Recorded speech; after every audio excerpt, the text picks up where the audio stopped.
படத்தின் இயக்குனரும் கதையின் நாயகனுமான சாய் பிரபா மீனா அவர்களை பேச அழைக்கிறேன்.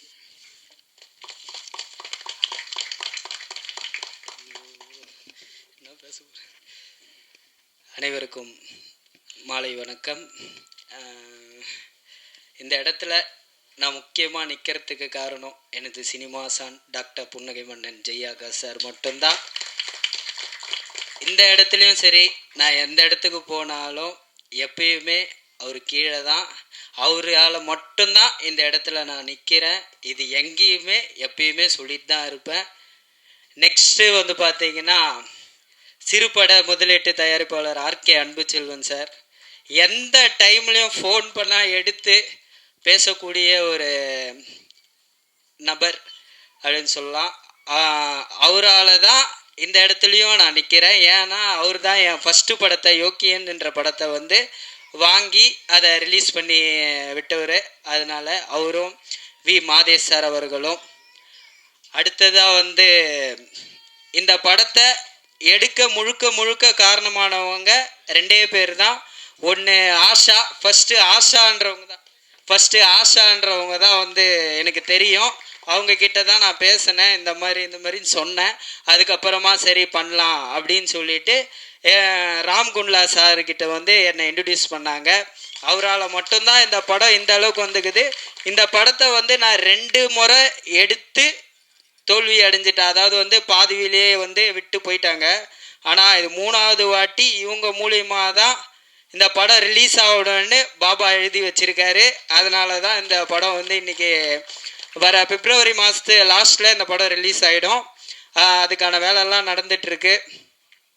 அடுத்தபடியாக மேடையில் உட்காந்து இருக்க எல்லாருக்கும் வந்து நன்றி சொல்கிறேன்.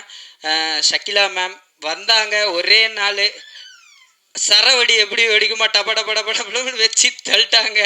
அதாவது ஆக்டிங்கில் சொல்கிறேன் நான், பயங்கரமாக நடித்தாங்க. ஒரே நாள் தான் செம்மையாக நடிச்சுட்டு செம்மையாக போயிட்டாங்க. மீசை ராஜேந்திரன் சார் என்கிட்ட ஒரு 3 படம் தொடர்ந்து என்கிட்ட பண்ணிகிட்டே இருக்கார். அவரும் நான் சின்னது பண்ணாலும் சரி பெருசு பண்ணாலும், சார் நீங்கள் சொல்லுங்கள் சார், நான் வந்துடுறேன் சார், அவ்வளோதான், அது மட்டும் சொல்லுவார்.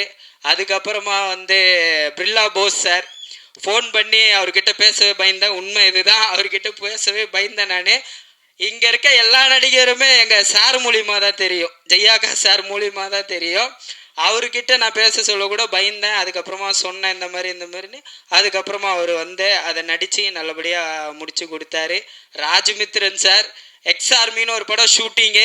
அந்த ஷூட்டிங்கில் வந்து நான் அவர் எல்லாம் ஒன்றா ஒர்க் பண்ணியிருந்தோம். அந்த படத்தோட டைரக்டர் நான் தான். சார் தான் வந்து கதாநாயகன், ஜெய்யாகா சார் தான் கதாநாயகன் அந்த படத்துக்கு. அந்த படத்தோட தயாரிப்பாளர் சிபி சதீஷ்குமார், எனக்கு முதல் பட தயாரிப்பாளர்.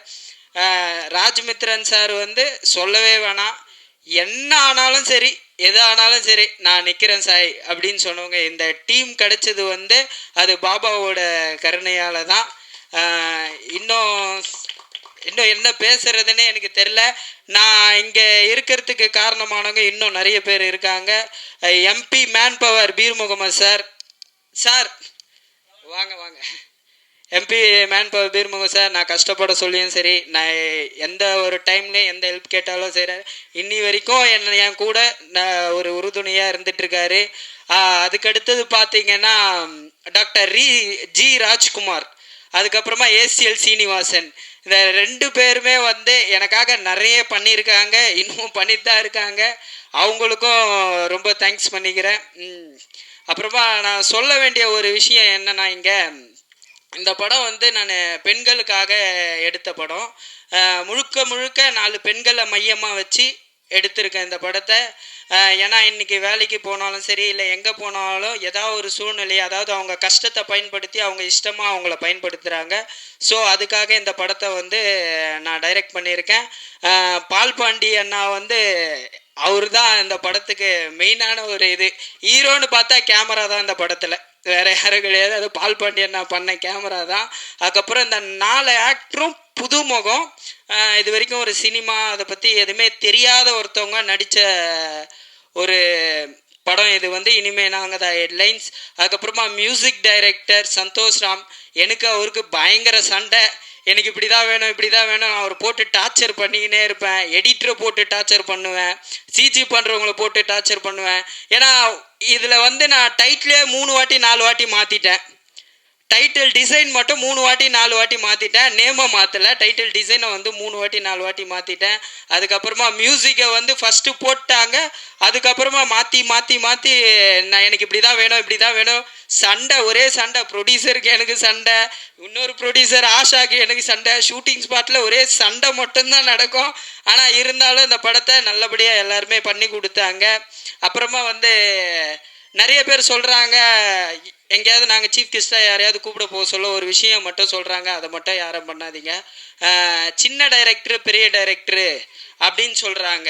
சின்ன டைரக்டர் என்னன்னா பெரிய டைரக்டர் என்னன்னா எனக்கு தெரியல. ஒரு படம் பண்ணாலும் டைரக்டர் தான், 10 படம் பண்ணாலும் டைரக்டர் மட்டும்தான் அவங்க. அதை வந்து கொஞ்சம் இது பண்ணிங்க.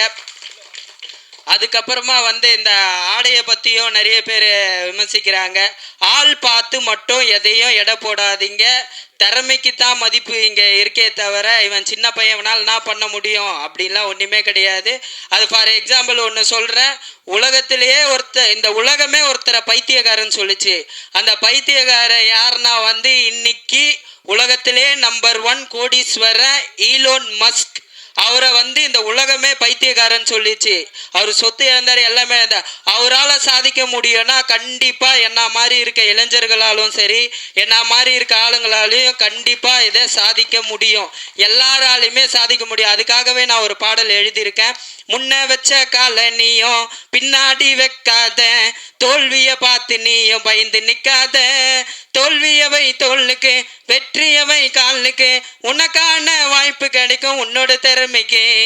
சீன்னு சொன்னவங்க முன்னாடி வாழ்ந்து காட்டு ஆனே, என்கிட்ட காசு இல்லாத சொல்லும் என்ன சொல்லிட்டாங்க போன்னு.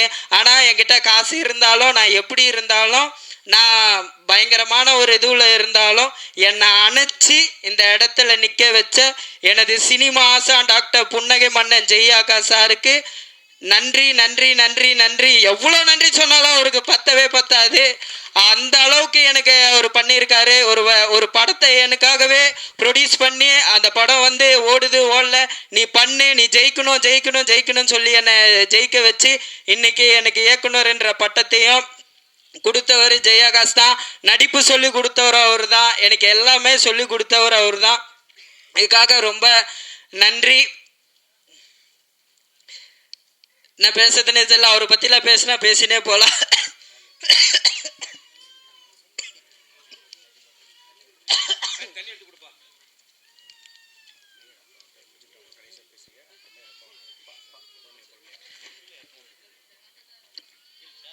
அதே மாதிரி இன்னொரு விஷயம் நான் சொல்கிறேன். இப்போ எத்தனை கேமரா ஆன் ஆயிருக்குன்னு எனக்கு சத்தியமாக தெரியல. நான் ஒரு ஃபங்க்ஷனுக்கு சீஃப் கெஸ்ட்டாக போயிருந்தேன். அந்த ஃபங்க்ஷன் வந்து கேப்டன் அவர்களுடைய படத்திறப்பு விழா. மணிமாறன் சார் வந்து கன் எஃபெக்ட்டு, அவர் வந்து அதுக்கான எல்லா ஏற்பாடையும் பண்ணி வச்சுருந்தாரு. அப்போ நான் கேப்டனை பற்றி சில வார்த்தைகள் நான் தான் ஃபஸ்ட்டு பேசினேன். அவரை பற்றி எனக்கு தெரிஞ்சதை நான் சொன்னேன். அதுக்கப்புறமா அவருக்காக நான் ஒரு பாடலையும் எழுதி பாடியிருக்கேன். அந்த பாட்டு வந்து இன்னைக்கு 6 நாளில் 1,51,000 பார்வையாளர்களை கடந்து போயிட்டுருக்கு அந்த பாட்டு.